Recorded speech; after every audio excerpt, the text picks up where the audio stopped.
Hi, my name is SIsta Stroke, and I am a DJ, producer, songwriter, remixer, arranger. Very proud of it. You're from Houston? Actually, I'm from San Antonio, Texas. I moved to Houston January 1st, 2000, after playing there for about 3 or 4 years straight. I was booked there all the time, so it just made sense. Wow, what have I been up to since I left Houston? Oh, I moved to Chicago. My goal was just to be there, make an album, and get out. You know, be that big experience. But I was embraced, and I decided I stayed for almost 8 years. And then I moved to LA for 2 years. Didn't like that. And now I've been in London for the last 7, and it'll be 8 in February. And this is my 3rd ADE throwing a Freak Freely branded event. And last night I celebrated 5 years of Freak Freely radio, and we're pretty fucking proud of that. I mean, I can't even be dainty about it. I'm really fucking proud of that. So do you still have any plans to put out any more music, do any touring, or? Well, I've taken a hiatus from my own material. And yes, I do plan on doing some more.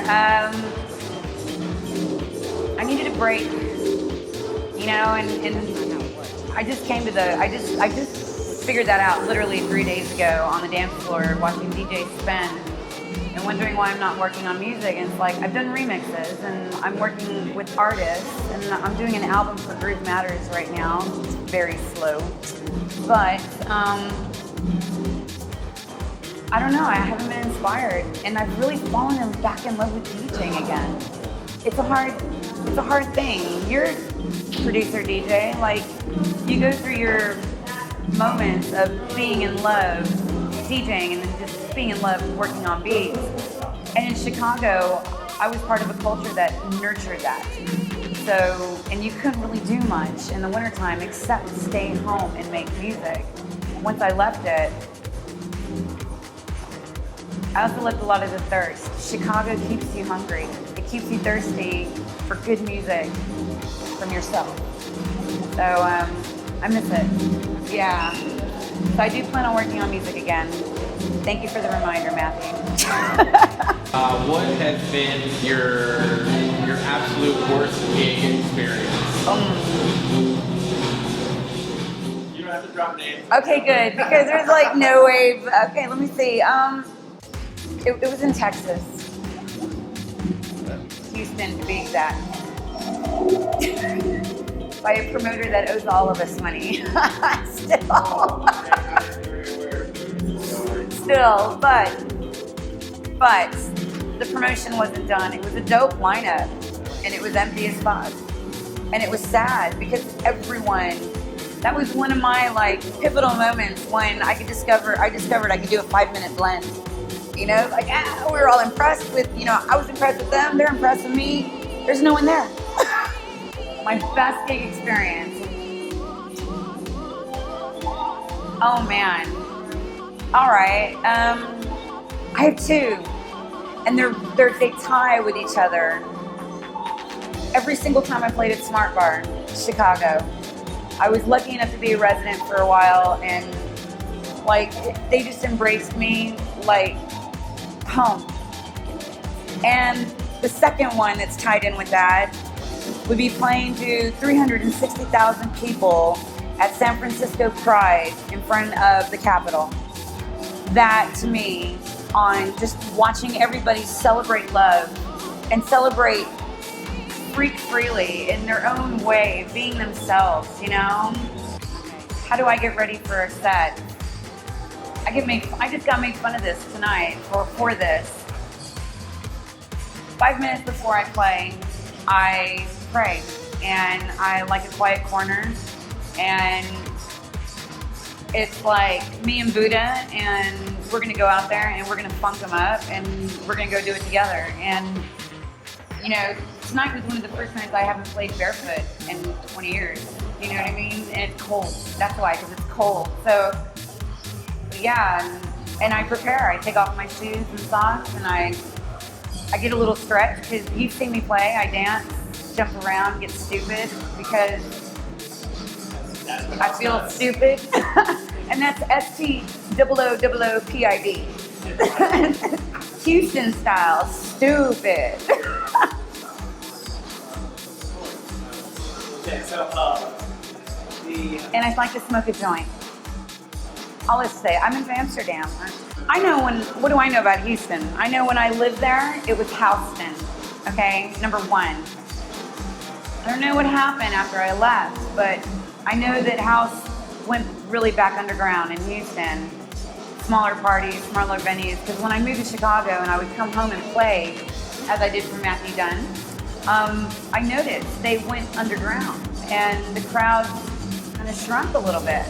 The Weekend Warriors weren't on it as much, and Neil, God rest his soul, Hyperion, he was responsible for a lot of it, but I think I had the distinct, incredible honor of watching Houston grow from when I came along with Rebel Crew in '94 to when I left in 2000. Some people when I left in 2002, because I moved to Houston January 1st, 2000. So I've watched it grow. From the hip hop scene through the jungle, through house, and I'm so honored to be able to say that I was part of all three movements. I DJ'd all three genres because of Rebel Crew. You know what I mean? That's how I was. In Houston and San Antonio, Texas, I have to group them together for me because they're the only places in the fucking world where the crowd will stand there and watch you. If you're not making a move, they will look at you like, I paid 10 for this.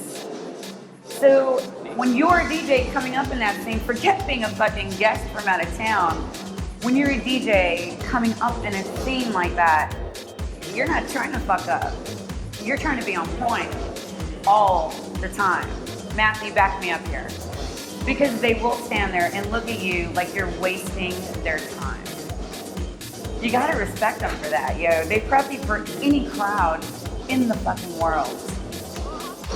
And this is our series we did last year. This is the question we asked. It was it came out randomly, and this is going to be the random moment now.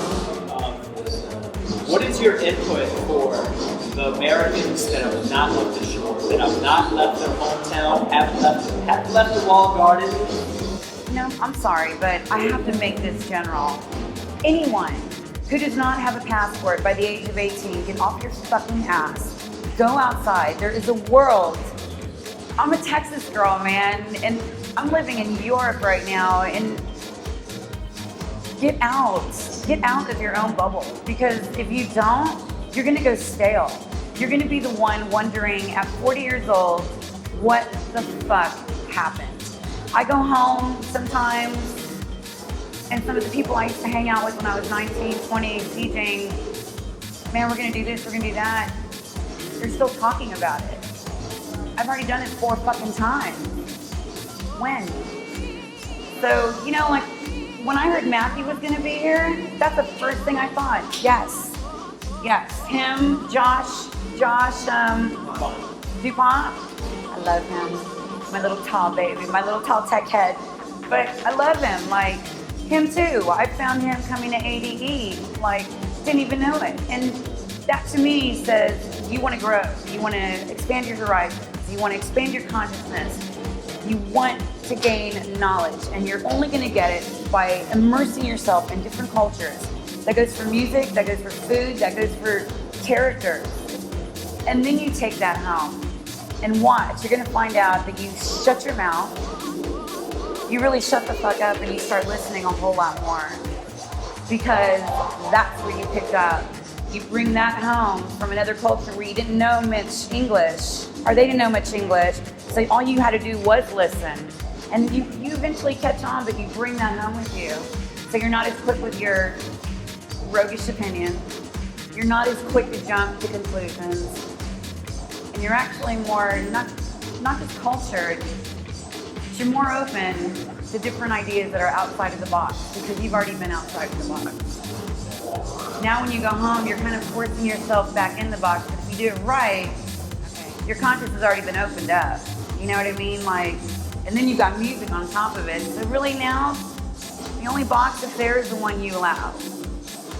But you don't get that in your backyard. You have to leave, even if it's just for a month.